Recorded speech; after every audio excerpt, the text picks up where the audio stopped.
Thank you, everyone, for joining. It's Lenny Manaa-Hoppenworth, Alderwoman, 48th Ward, and we are recording this meeting. So whether you're here right now or listening later, we appreciate your engagement. Thank you, Audrey, for helping to coordinate, and we look forward to hearing from our Director of Development, Jorge, Iván Soto, in just a couple minutes, but I wanted to acknowledge that there are 25 people here on this call, and we would love to have more participation. So please do share our meetings. We would love to continue to have these and have regular engagement.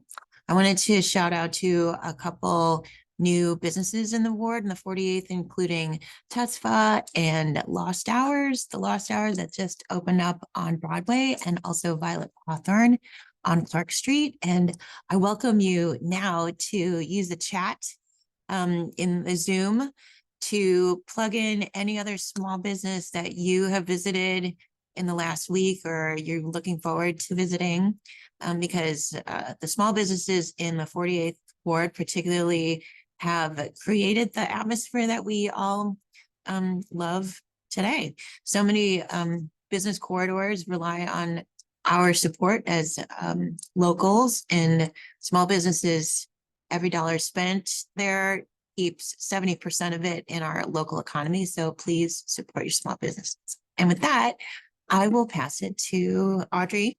Go ahead. Thanks. All right. So yeah, share your favorite 48th Ward small businesses in the chat. The ones you share, I'll actually pull for our monthly small business spotlight we do as suggestions. And you can find those in our newsletter. I'll share the links to that as well. And I will pass it over to Jorge. Thank you so much, Alderwoman, and thank you so much, Audrey. Good evening, everybody. It's really nice to see so many beautiful faces and so many Black screens as well. My name is Jorge Iván Soto. I am the Director of Development and Engagement here with the 48th Ward.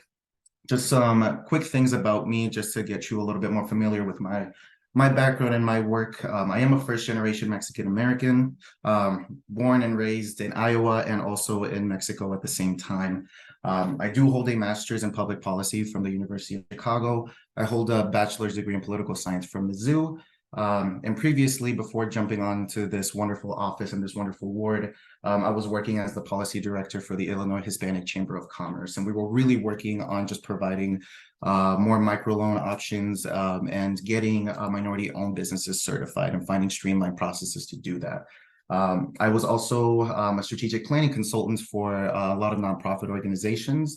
I've worked with organizations including the NRDC, the AARP of Illinois, the Boys and Girls Club of Lake County, and also Casa Central, just to name a few. But with that being said, yeah, I'm really excited to just give you guys a rundown of some of the developments that are going on in the ward, as well as any public way infrastructure projects and initiatives that we are really excited to just keep y'all up to date on. So the first one, it's something that it's an initiative that we're really excited to introduce to the ward, and that is participatory budgeting. For those of you who are unaware, participatory budgeting really is a democratic process in which the people directly have a say as to how much we should be investing in our public infrastructure. So for 2024, the 48th Ward Office is going to be allocating $1 million for participatory budgeting, and we are going to be allocating $500,000 of the remaining funds for any emergency repairs that we see in the ward. Right now, we are expecting community engagement meetings to happen in early 2024, primarily in January, February, and March. And we are going to be holding these meetings both public and also have a hybrid option. And we are trying to be as equitable as possible and trying to hold these meetings in the various parts of the ward. I'm thinking the Northwest side, Edgewater Glen, I'm thinking Andersonville, I'm thinking Argyle, and I'm thinking everywhere in between. So yeah, please be on the lookout on our newsletter for any updates on to when those processes and when those community engagement meetings will be held. And we're really, really excited to hear all of your ideas as to what you would like to see in the ward. So yeah, participatory budgeting, we're super, super excited about that. The next one, so, when we talk about menu and we talk about infrastructure, a lot of the times people ask me, like, what are you talking about? What are we going to a restaurant? Like, what kind of menu are you trying to give me? So when we talk about menu in a government office, particularly in the city of Chicago, menu is a general list of potential infrastructure projects given to us by the Chicago Department of Transportation to further improve our ward. So some examples could be like street bump outs and curb extensions, which you see a couple of examples here. You know, how can we reduce this distance for pedestrians to be able to cross the street and to be able to provide a little bit more safety measures for them? You know, menu can also be bike lanes, painting them, protected bike lanes, providing bollards. It can be street resurfacing, curb and gutter, and also there are some other types of infrastructure projects that, you know, aren't included here, but, you know, anything that has to do with a public way, usually it will fall under the menu funds. So some development updates with our zoning advisory council. We are very, very excited to be able to have this advisory council with the 48th Ward office. I see a couple of our ZAC members here. I see Ari Pennick, I see Agnes Chan, I see Jack Markowski, I see Alderwoman Mary Ann Smith. If I'm missing some of y'all, please let me know. But yeah, you know, out of 85, I think close to 90 applicants, we were able to meet with 14 community members based on their lived experience, based on their expertise, and based on their background. They are serving one-year terms, and we will have another call for applicants later in the year in 2024. The scope of their work, I want to really emphasize the advisory aspect of this advisory council. So what I mean is any of the decisions will ultimately lie with the office of the 48th Ward and Alderwoman Manaa-Hoppenworth.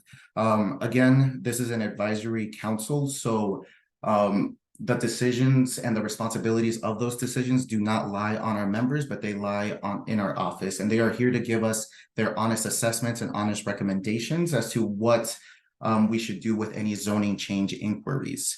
So that's going to be the scope of their work and how they will be getting involved with our office. And currently, we are looking to finalize our processes and frameworks to have a consistent and transparent process for both developers and our constituents here in the ward. And, you know, this is some news to a lot of us, but some of the zoning change inquiries that we'll be assessing right away will be the Mabel up on Ridge, who's looking to deconvert their first-story vacant retail space into housing units. And also on the business and commercial side, there is a potential social equity dispensary coming in on Broadway, particularly in the 6200 area. So that'll give us some good case studies as to how to assess both residential zoning changes and also business and commercial zoning changes. So we're really excited to be working with just a plethora of people and our neighbors within the ward. Again, I'm talking about Alderwoman Mary Ann Smith. I'm talking about Ari Pennick, who's a civil rights attorney. I'm talking about Agnes Chan. You know, I'm talking about Jack Markowski, who has been very influential here in the 48th Ward office. Even people like Alessa, who was an intern with our office and is currently giving us the critical insights for how the youth want to view and want to be involved in these processes.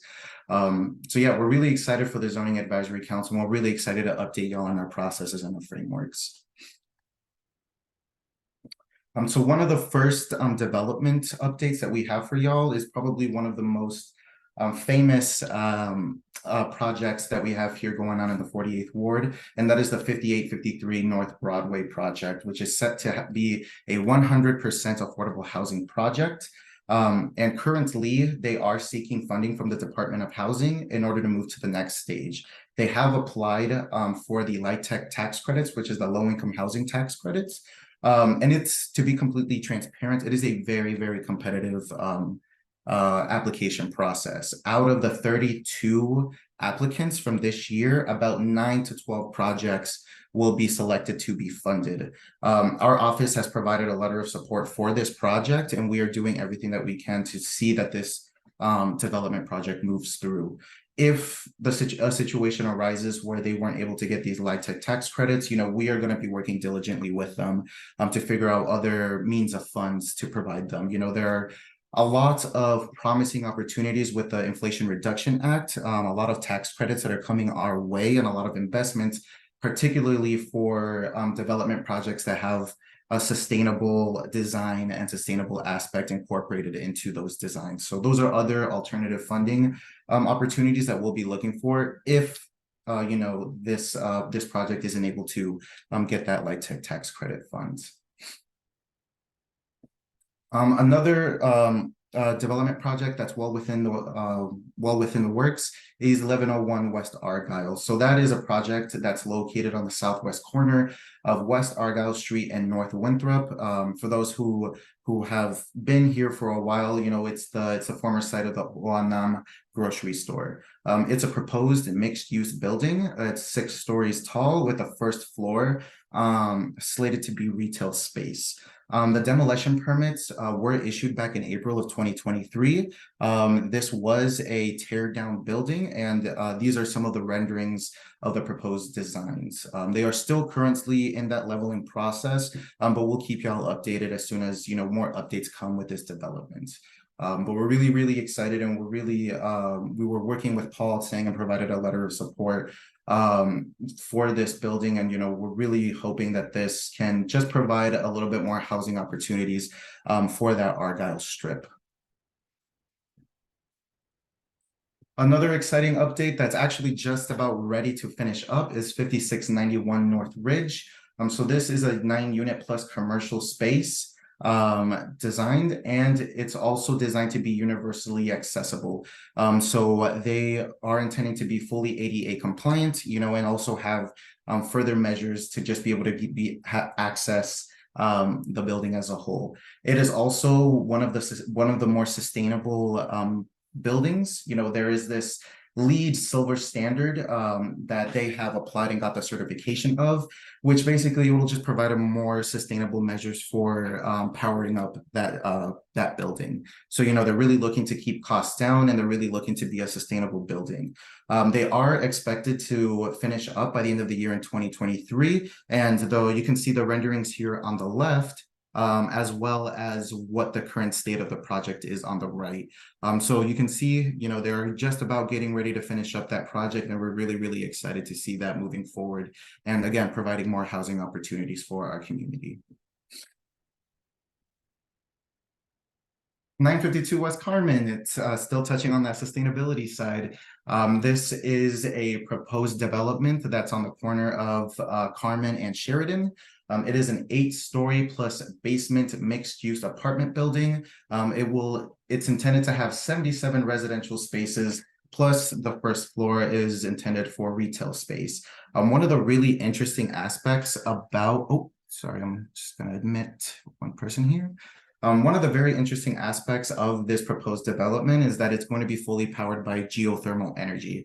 Geothermal energy is actually something that's particularly and relatively new to the city of Chicago. I believe this is one of the first geothermal buildings that are coming into the city. So we're really blessed that we'll be able to put a stamp in the 48th ward as this being a geothermally powered project.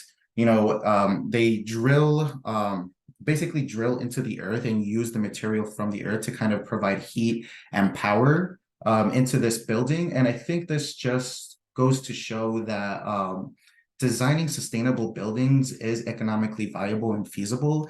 And again, with these added investments from the federal government through the Inflation Reduction Act, we are seeing a lot more investment opportunities through subsidies and tax credits to be able to incorporate even more sustainable designs and ideas into proposed buildings and development projects. They are currently still digging and leveling up that site. Their dig ticket is set to expire on the 26th of this month, 26th of December. And I will also be updating our community members if and when that dig ticket has to be extended. But we're really, really excited about this project. I think it's a blueprint as to how sustainable buildings can be built. And again, it just shows that sustainability is also economically feasible and viable.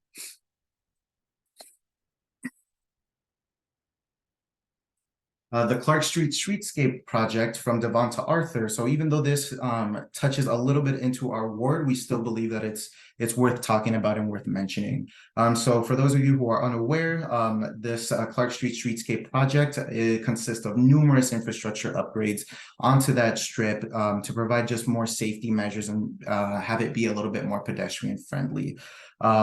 Every week, every Wednesday at 9 o'clock, there are community engagement meetings in which the contractors and the construction companies actually come to the community and say, this is what we've been working on for the last week, and this is what is to be expected for the weeks ahead. And just to give a couple of updates, for next week, they are looking to replace the sidewalk and install the underground electrical work along the east side of Clark from Ashland to the CTA lot.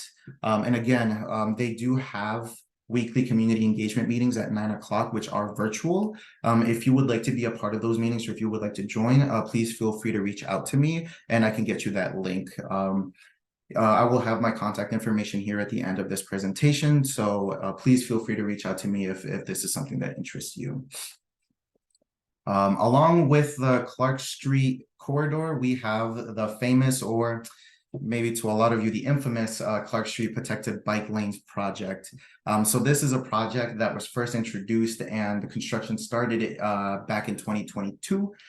Construction has been ongoing, and as the latest updates, the permits have been issued and were supposed to end sometime in October and early November. Since then, the permits have been extended until the end of the year, December 31st, 2023. We are having ongoing conversations with the Chicago Department of Transportation to get accurate updates on the intended finish date. But of course, something that CDOT is always telling us, that the work and the intended finish date is always dependent on the weather.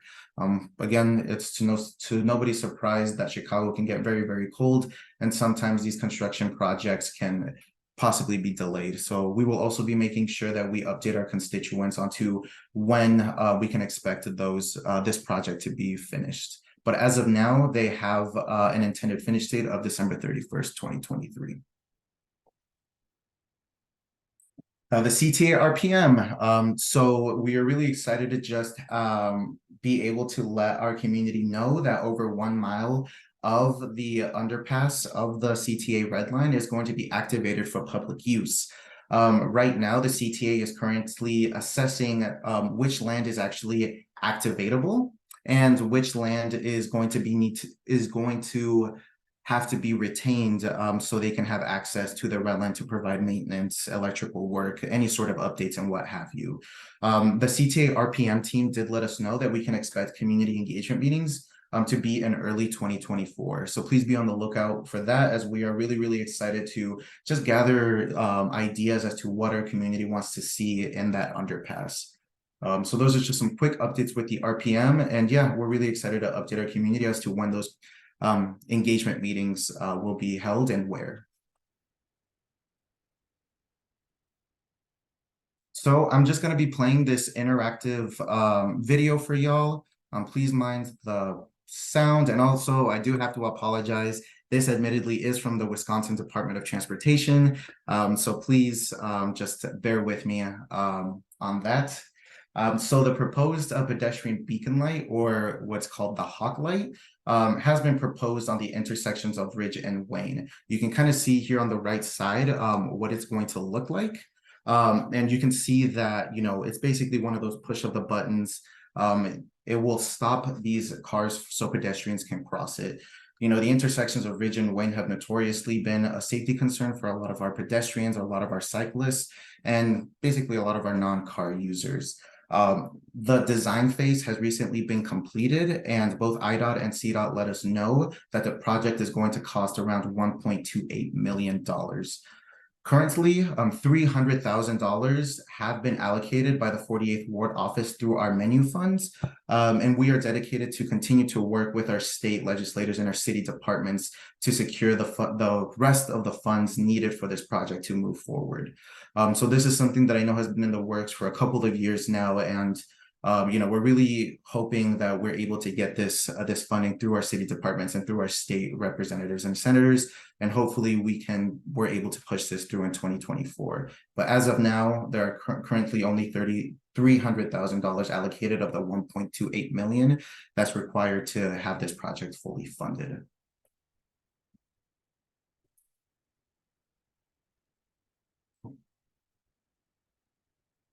Oh, sorry about that. Let's see, can I go?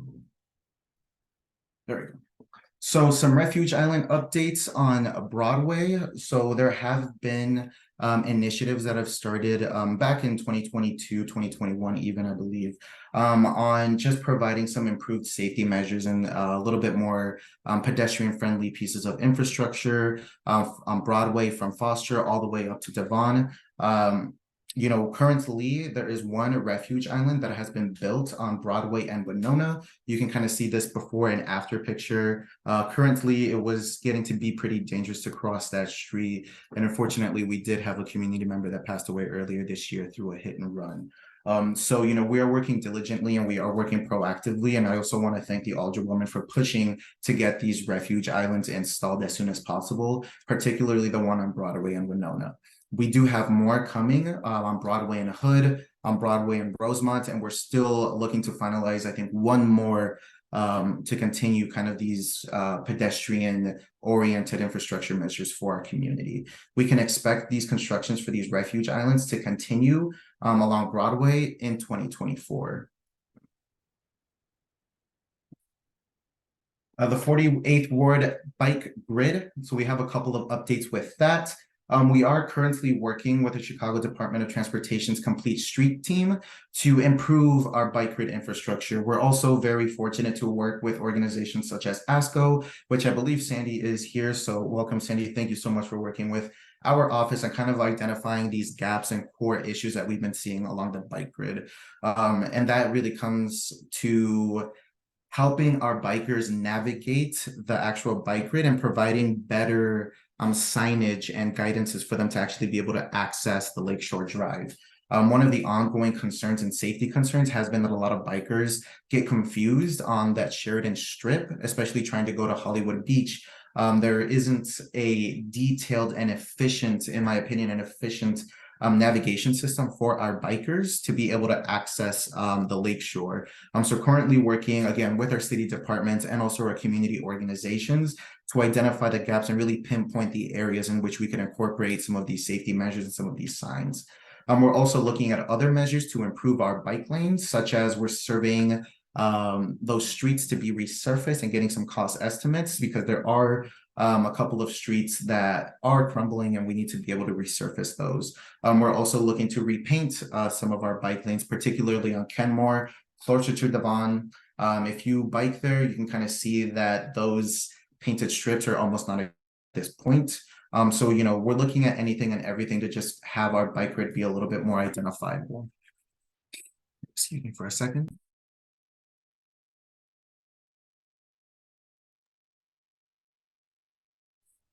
And lastly, I did want to talk about our Bryn Mawr Task Force.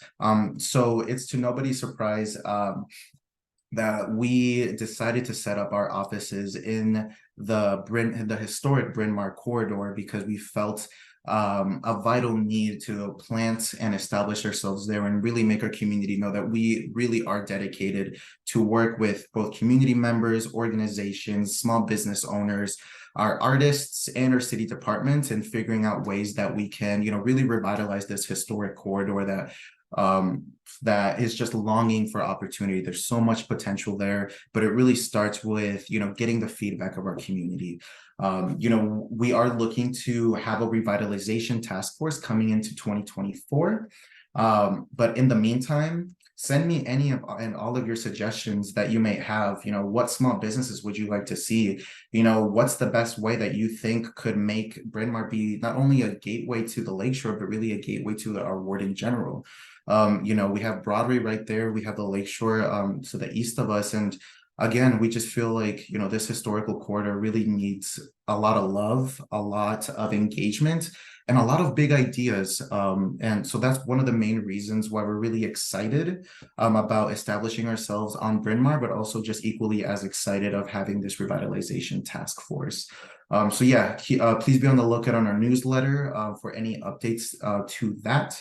And with that being said, I really want to thank y'all so much for just bearing with me and getting these quick updates as to the development and infrastructure updates that are going on in the 48th Ward. My contact information is here if you would like to reach me via email or on my office number. They're here on the screen. If you are also interested in getting a copy of this presentation, please let us know, as if you would like to submit a menu request form or a special project request form for something that you would like to see on the ward prior to participatory budgeting, those links are on this presentation as well, and it'll give you access to our online form when you can submit any and all of your ideas. But yeah, like I said, thank you so much. And at this point, I will leave it to Audrey to facilitate our Q&A. Thank you very much. Okay, so yeah, we'll do questions by raising hands, but first I just want to mention that I put Jorge's contact info in the chat for easy copy paste if you want to do that, and that we will be sharing the slides publicly for everyone in our next newsletter. If you need it before then, contact Jorge, but it will be, we'll share it publicly next Friday. So subscribe to our newsletter to get that. Okay, so before we go to the hands, I am going to ask a question that somebody asked through the Q&A feature during the presentation. This is from Dolores. Are there any standards, regulations, or rules that buildings should take up only a percentage of the full lot size, not the whole lot, in order to allow trees, shrubbery, or other green plants to be planted and maintained in between buildings and for fresh air and air circulation to occur between buildings? That is a good question. When it comes to buildings and kind of like the setbacks, you know, there are variances and aldermanic adjustments that we can look at when either private citizens or, you know, developers are looking to either implement some of these measures. Some of it can be aldermanic prerogative, but I am not entirely sure if there's any ordinances that mandates or that suggest this, but that is a good idea. One of the things that we really like to see is more green space on our streets and on our and more green space in our neighborhoods in general. So while I don't have a specific answer to a particular ordinance, I think that's a good idea to kind of encourage more green space. Great. And then there's one in the chat. Jason Maddox put a comment in the chat. Jason, I just wanted to let you know that unless you have a specific question that you wanted to ask right now, I will just make note of that comment and make sure it gets passed along to Jorge via email and to our neighborhood services team. Okay, so then we'll move on to the hands. Roberto, I see you have a hand raised.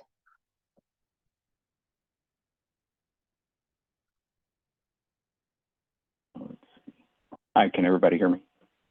Yes. Great. So first of all, thank you to the 48th Ward for hosting this meeting. I really appreciate it. I have, I guess, several questions. First one's on the pedestrian safety. I appreciate giving the overview on that hybrid crosswalk. It seems like it's in a very expensive project. Do you have, realistically, is that going to get completed? Because it seems like there's a significant shortfall of funds to get that completed. The second thing I wanted to mention is I really appreciate the 48th Ward working on identifying areas for those refugee or refuge islands. And I'm wondering, how is the 48th Ward identifying other areas for such for those such items, for those to protect pedestrians crossing those multi-lanes? And just to add a suggestion, based on the hybrid crosswalk, right, which seems extremely expensive and probably not practical in every crosswalk. One of the things that I've noticed across the 48th Ward is we have those flashing speed radar that shows, you know, drivers how fast they're driving. Some of those items are not working properly, or they're being covered by branches that are overhanging them. So I would encourage the 48th Ward to walk around, identify those areas, have the streets and sand trim those trees, so that way drivers can see them clearly. Another solution, or another suggestion, I should say, is painting those crosswalks, making them highly visible for pedestrians and for drivers, especially in those multi-lane areas. So I would encourage everyone to really think about that and how we can take some low cost solutions or approaches to the pedestrian safety area. And then my other question that I have is on the affordable, or some of these developments. How many of those developments, I know the one, I think it was like Brigadeo, that's 100% like affordable housing, but how many of the other developments are affordable housing? And I don't know, how does that, the city's, I guess, affordable ordinance, how is that being applied to any developments that are, any proposals and any developments that are underway? Yeah, thank you so much, Roberto. First, I want to address the first question that you had. How are we identifying and defining these areas of need? So there are a couple of ways that we do that. First and foremost, we do what I like to call ward surveys, in which I physically, I'm a newfound cyclist. Shout out to my boss, Nicole Granicki. She was able to gift me a bike earlier this year, and I'm very grateful for that, and it's allowed me to be a little bit more mobile in our ward. So, you know, in terms of identifying needs, some of the things that I will do, and one of the reasons why I appreciate that on Fridays we're remote, is because I really like going out into the ward and physically biking there to identify kind of these areas of needs.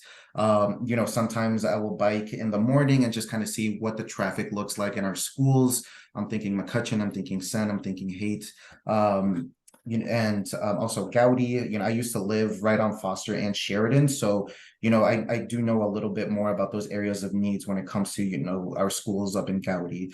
One of the other things that we do is that we submit traffic studies to kind of get in the Department of Transportation's assessment on potential areas of need, and also suggested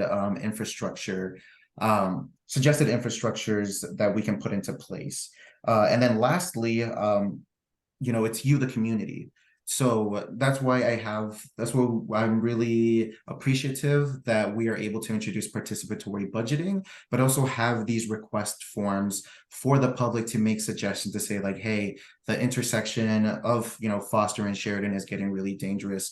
We need to provide additional safety measures there. Or, hey, you know, the stoplights at Argyle, the intersections of Sheridan and Argyle are getting a little finicky or getting a little updated. You know, can we provide some upgraded infrastructure measures there? So those are kind of like the top three that come to my mind with identifying kind of these critical areas of need. So I hope that gives you kind of like an insight as to how we are identifying those areas. And in terms of your second question, so when it comes to developments, there are two situations that developers are going to be building on. They're going to be building by right, and then they're going to be building, but also inquiring about a zoning change request. When it comes to a zoning change request, that is when the automatic affordable, the ARO, is mandated, and it mandates that at least 20% of your buildings are deemed affordable. Now, there is this question as to like, okay, well, what does affordable actually mean? Like, what constitutes affordable here in the city of Chicago and in Cook County in general? And according to HUD, it's for homeowners is 80% of the average median income of the general area. And for renters, it is 60% of the average median income, or AMI. Now, Cook County has ran a report, and they have constituted that on average for a 4-person household unit, the average median income is about $110,000 for that household. So when it comes to what's deemed affordable for homeowners, that's 80% of that 110%. So that equates to about $88,000 on average for a 4-person household income. And then when we get to the 60%, a a unit that's deemed affordable is providing providing a rental price that is in tune with the median income of about $66,000. A lot of these other buildings and developments that aren't the Bickerdike project are being built within right. So there are currently there's no enforceable mandates to tell them like, hey, we need to make sure that you stick to this 60% average median income. We're more than happy to relay those suggestions and really push those developers to be able to provide those sort of prices for these different development projects. But if they're not asking for a zoning change request, they are going to be building by right, and they typically do have their apartments at market rate. I know I threw a bunch of numbers at you, so if at any time those become confusing, please let me know. But I hope that answers kind of both of your questions that you were asking, Roberto. Roberto in the chat says that is a very helpful information and explanation. Okay, because we do have so many questions, I am going to be prioritizing people with their hands raised and then moving on to the chat. The Q&A feature we keep open for questions we can't get into within the meeting time. So we'll get to those if there's time at the end, or we'll just hold on to those so that we can answer them in other ways later. I'm going to move on to Todd. Todd, you have your hand raised. Great, thank you. Thanks for this meeting. It's really helpful, all this transparency. Jorge, I know you've heard this from me, and I've been saying it to other organizations in the neighborhood about how can we be actors in the development in our neighborhood versus being reactive to just what comes to us, right? Site by site, individual developer by individual developer, right? And so I've been on this, I think our previous administration had started a visioning process. It led to some results, and we have a good document on that. But my question is, my concern is mostly along the CTA line in Broadway, right? I think that's where our biggest change is potentially going to happen in our neighborhood over the next 10 years. So my question is, how is the ward creating a vision for development, particularly along that corridor? And it affects many of our retail corridors. There is really there's a bit of a Berwyn retail corridor, but it's in massive change at the moment. But it does affect Bryn Mawr as well. So how is the office going to create that vision so that we can attract the right developers that will give us the best architecture, the best experiences, the best housing, retail, et cetera, that our ward deserves? I'm just writing a couple of these things down. Yeah, maybe a follow-up is, I think it doesn't have to be tonight, but I think it's helpful that we hear the point of view of our alderwoman, and what you believe is great development in our neighborhood and how we're going to attract the best things in our neighborhood that we all want and need and makes life here even better than it already is. Thank you, Todd, for that question. And thank you, Jorge, for the presentation and everyone who's joining this call. Also, you had mentioned the visioning exercises that you have done in the previous administration, and all of that is leading towards what's going to come underneath the L when we have the chance to convene. We want to talk about how we can build off of our successes. Mm-hmm. And I want to point out that the 48th Ward includes Edgewater, Andersonville, and Uptown. And we are also represented by 2 police districts. So mm-hmm. North of Thorndale is the 24th and south of Thorndale is the 20th. The 20th district is one of the safest districts in Chicago. And I asked the commander, who's new starting this year, Commander Byer, why he thinks that is. And he said it's apparent to him that the community is the way it is because people care. People come together. You have block clubs. You mentioned small businesses. We have 3 chambers of commerce where some wards have none. We have a strong faith-led organization, ECRA, which involves all of the faith groups in this area who have been involved for decades, helping those on the margins. And really that's what it is all about. How is it that we can build off of our values of inclusivity and accessibility for everyone, including our families and our seniors who want to retire and live in place. And also point to the great culture that we have in the 48th Ward, which includes Asia on Argyle, as well as a very strong Swedish heritage here. We are one of the most diverse areas in Chicago, and we have one of the largest populations of LGBTQ plus people here. So I look forward to those conversations. We're waiting, as Jorge mentioned, to hear from CTA about what's actually available underneath the L. So they have to do their assessments first, because they're, all the things that you imagine that need to go in place, including utilities and such. But once that happens, and in the meantime, we could start thinking about how is it that we could build off of our values, and what is it that we need under the L. And I talk to people all the time, because our office is here at 1129 West Bryn Mawr, and we've had front row seats to the construction of the L. And it's a marvel. It really is a marvel that the trains continue to run as we upgrade our systems. But not only are people interested who live here, of course, and who use the L, but also people who come to Edgewater as a destination, right? To visit our small businesses and to go to our theaters in the ward. And they're curious. They want to know, what is it going to be about? And here's the opportunity to own each of these train stops, because each one has a different character.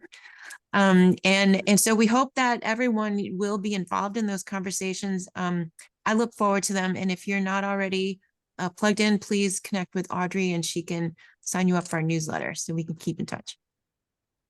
Thank you so much, Alderwoman. Todd, Thank you, Todd. The only thing I will add, Todd, is I really, really liked your point about not being reactive, but being proactive. So one of the things that our office is really going to be pushing for is that creativity. I think a lot of the times when we do come into this community engagement meetings, it's because people have safety concerns, or because, they really want to make sure that they're going to be safe with these infrastructure projects and these new initiatives. And when we do kind of limit ourselves through immediate safety, the creativity can sometimes be a little bit lax. So something that we're really going to be pushing for and taking ownership of these meetings is making sure that we are not only pushing our city departments, but we're pushing our communities to think creatively, to be able to say, yeah, maybe one night, we can close down Bryn Mawr and let's see what a walkable Bryn Mawr might look like. Let's be a little bit creative. Let's think outside the box, and hey, let's think of the wildest things that we can imagine, and let's push it through. We are in, as the Alderwoman said, we are in an amazing opportunity, and we are at an intersection where we really have the voice of the community. Their suggestions are going to be implemented into these projects. And when we kind of pull those layers back and we think about development as a whole here in the community, we're always going to be assessing the needs based on that community feedback. And we want honest community feedback. That's why we're transparent as to who our ZAC members are. And I want y'all to be honest and give them suggestions as to what you guys would like to see. But I also want to challenge y'all to think outside of these immediate safety measures and maybe see a little bit more creatively, because again, like, I'm just piggybacking off what the Alder says. We have an amazing diversity of demographics here. And I think there's an opportunity, and there are overlapping values, not only in these demographics, but in our office and with our constituents. But I really like that point, Todd, that we don't need to be reactive. We need to be proactive in this. Thank you. Okay, next up is Martin. Thank you. This is a non-development related question. I wanted to know, has the Alderwoman joined Alderwoman Rosanna Rodriguez Sanchez in calling for a city council resolution for ceasefire in Gaza, particularly relevant as the bombing and the killing has started up again? Yeah, thank you, Martin, for that question, and also for your ongoing engagement with City Council. I always appreciate seeing constituents from the 48th Ward in the chambers to speak on behalf of yourself and the groups that you work with. And yeah, I mean, at this time, I have signed on to get the resolution that Alderwoman Rosanna Rodriguez proposed out of rules so that we could have a strong statement from the city council to say that we need to have a ceasefire, and we need to increase the humanitarian aid, and we also need to release all the hostages. What's going on right now is really traumatizing for us, no matter if you're Jewish or Palestine. If you're a human being, seeing the suffering there is wrong. And so yes, I have signed on to that resolution. So thank you for bringing that up. Thanks for your question, Martin. All right, next is Michael.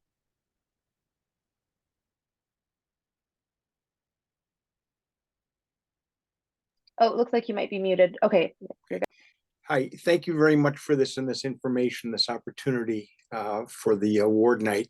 I'm interested in the planned reconstruction of North Lakeshore Drive and what the progress is, what CDOT has been doing to inform your office, but also the greater community on what the plans are. We've all been to numerous planning presentations over the years, and maybe because of COVID or something else, there was a bit of a dry spell in terms of sharing information, but hoping that your office is on top of that and asking for regular intervals of information sharing with all of us so that we can all listen to them and see what the next steps are. I'm more than happy to speak on that. It's actually very, I wouldn't say ironic that you mentioned that, but just this week, we met with the project managers of the Redefine the Drive. And, you know, they are currently looking at some of these alternatives as to what the lakefront can look like and what the lakeshore can look like. They are currently still, I believe, they are still assessing what the best course of action or what some of these projects, the feasibility, the viability of them can look like. But they have let us know that they are really excited to move forward and that we can see some of this progress and we are going to be able to update our constituents here in 2024.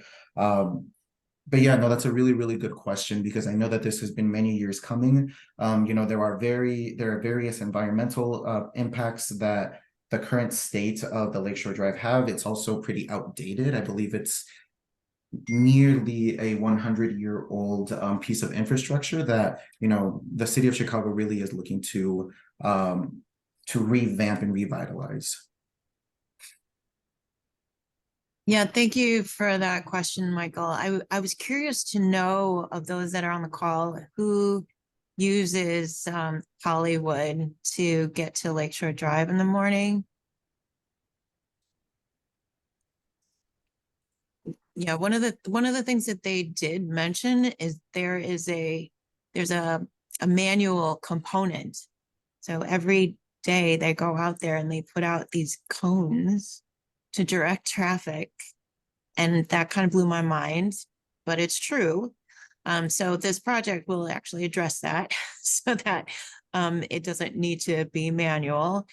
But also the scope of the project is incredible, enormous, and it will impact the traffic that comes into the ward when it's all said and done, and hopefully in a good way. The 48th Ward is bisected by these huge rivers of traffic. including those that are coming in from the suburbs to cut through Edgewater to get to Lakeshore Drive. And so it is an opportunity for us to think about, how is it that we can make all of our roads safer, including Lakeshore Drive, DuSable Lakeshore Drive, not only for cars, but also for buses. We want our transit system to be one of the best in the world. It has a possibility of doing so if we could just create the system so that it can do its job, which is to move people around in the most efficient manner possible. So thinking about how is it that buses can utilize DuSable Lakeshore Drive in a way that is most efficient, including getting on and off of the drive. So that's a lot of what they talked about. The next meetings, they want the 48th Ward to be there, to engage, to talk about the alternatives that they have come up with. And I hope that you will be there in those conversations, because it's an opportunity to really deep dive into all of the possibilities, including bikes, not bikes, but buses and cars and configurations. There are 4 main ones. And I also wanted to point out that the 48th Ward has been really instrumental in creating where we are right now with how DuSable Lakeshore Drive can be reimagined. Just starting with, the possibility of lowering the noise pollution because of the traffic. It's really, really profound when you think about, for instance, my friend just went to, where did Kelly go, Jorge? But she was saying, it's incredible. Amsterdam. She's in Amsterdam. She's like, it's so quiet. It's so quiet here. Because they have created ways to make it safer and more desirable for people to use bikes and less cars. It's fantastic. I would love to think about that day that I rode on DuSable Lakeshore Drive for Bike the Drive, and you can hear the birds as you're riding down Lakeshore Drive. So, but we're really excited to hear more about CDOT's possibility and the stages that they're going to go through moving forward. So I hope that you will all join us in those conversations. So thank you for bringing that up, Michael. All right, and we're nearing the end of time, but I do want to get to Joseph because Joseph has had their hand raised for a long time. So Joseph, take it away. Hi, yes. I had one final question, and that was regarding, I went to the Armory earlier this week, and I was trying to find places to donate clothes and canned goods specifically for the migrants that are being housed there temporarily. It's kind of a 2-part question. Is there a specific initiative with the 48th Ward or a local business that is helping to donate things and to help get them essentials and prepare them, for winter? Thank you. The second part of that question is what's our plan moving forward long term? Thank you, Joseph, for that question. It's a very important one. I wonder if Nicole, if you could come online and answer. Nicole is our chief of staff, and she's really been leading so many of the conversations every week with community-based organizations. So I'll have Nicole answer. Thanks, Lenny, and thanks, Joseph. So the answer is yes. So we have a new document that Audrey is putting in the chat now about how folks can support the families living at the Broadway Armory. That document is geared towards individuals who are interested in volunteering, interested in donating gently used clothes, interested in donating food. And the shelter itself is not taking donations directly. So there's kind of 2 different buckets of options in that document. One is our hyper-local organizations that are on the front lines who've been working with immigrant and refugee populations for decades. And that's organizations like Centro Romero, like Chinese Mutual Aid Association, and Care for Real. And so those are the organizations that we're really directing folks towards. And those items tend to stay locally. So if you're volunteering with those organizations, you're going to be working directly with all the underserved populations in our ward, including the families at the Broadway Armory. When it comes to housing right now, which is there's a kind of a shift in, I'd say, the priorities of and the strategy around the new arrivals. So whereas we were focused a lot on just the basic essential needs, a roof over their head, food, getting all the kids enrolled in school, now there's a shift towards a big push for work permits for everybody who's eligible, and a big push for permanent housing. So we've actually had 38 households who were at one point staying at the Broadway Armory sign leases. And of those 38 households, remind me, Audrey, is it 17 that have moved already? I think we have it in our newsletter. 18 have moved to permanent housing and 38 have signed leases. Awesome.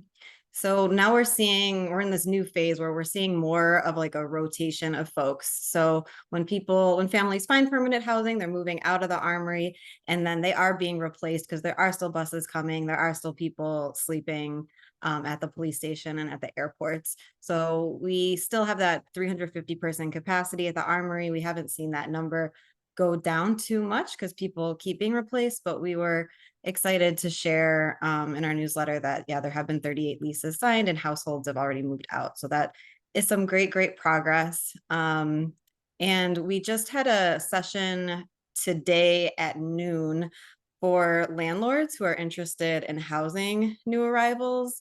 There's 2 programs that they can sign up for. So we recorded that session and we shared the link to that session in our newsletter that came out this afternoon.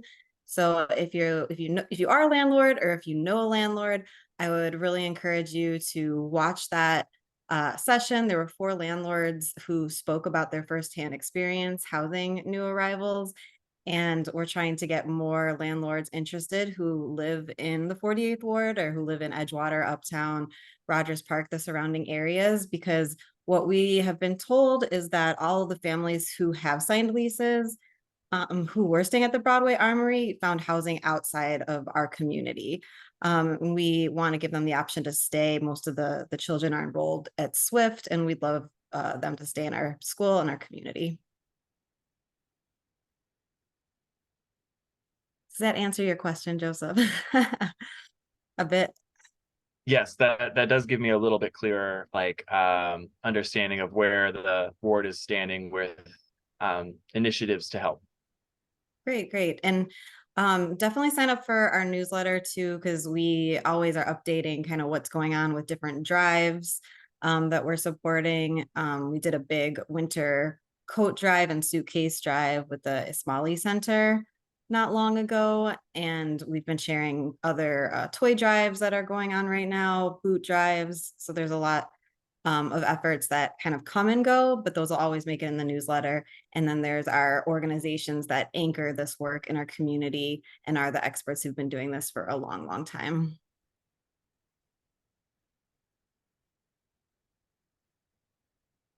Thanks.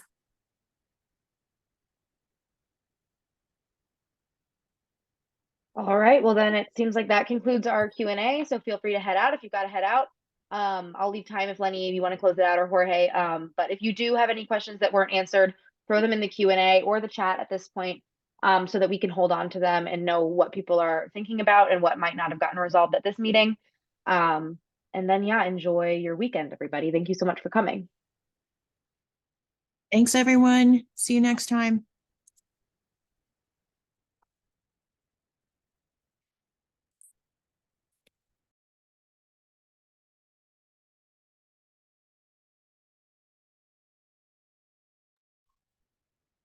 Playing some outro music.